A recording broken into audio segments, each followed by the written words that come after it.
বই হোক আভিজাত্যের প্রতীক, এই প্রতিপাদ্যে মৌলভীবাজারের শ্রীমঙ্গল পৌরসভা প্রাঙ্গণে চলছে বইমেলা। অমর ২১শে উপলক্ষে ৫ দিনের এই মেলার আয়োজক উপজেলা প্রশাসন ও শ্রীমঙ্গল সরকারি কলেজ।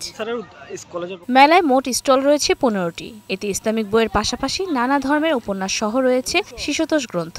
প্রতিদিন দুপুর গড়াতেই লেখক পাঠকের ভিড়ে মুখর হয়ে ওঠে মেলা। বই পড়া হবে, বই উৎসব হবে, তাহলে নিশ্চয়ই এই প্রজন্ম বইয়ের প্রতি থাকবে। যেহেতু প্রজন্মটা চলে গেছে পুরো মাল্টিমিডিয়ায়, তো সেখান থেকে কিছুটা বেরিয়ে আসতে হবে, না হলে হয়তো আগামী প্রজন্ম অনেক কিছু শিখবে না। স্টল ঘুরে ঘুরে পছন্দের বই সংগ্রহ করছেন পাঠকরা। এরকম বই মেলায় আসা হলে একটু ঘোরার ছলে আমরা বই পড়ার সুযোগ পাই, বই কেনার সুযোগ পাই। আমাদের কলেজ থেকে হচ্ছে প্রথমবারের মতো বই মেলা করা হয়, তো সেখানে হচ্ছে আমাদের নতুন বিভিন্ন ধরনের প্রকাশনী আসছে। বইগুলো আসলে আমার অনেক পছন্দ হয়েছে, দেখেও মনে হলো যে পড়তে অনেক ভালো লাগছে, তাই নিলাম আর কি।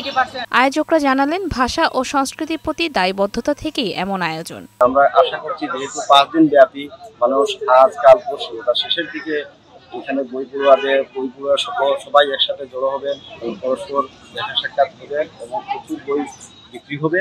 গত শনিবার শুরু হওয়া এই মেলা চলবে ২৬ ফেব্রুয়ারি পর্যন্ত। প্রতিদিন বিকেল ২টা থেকে রাত ৮টা পর্যন্ত সবার জন্য উন্মুক্ত। সাজরিনা লাইজা, বৈশাখী সংবাদ।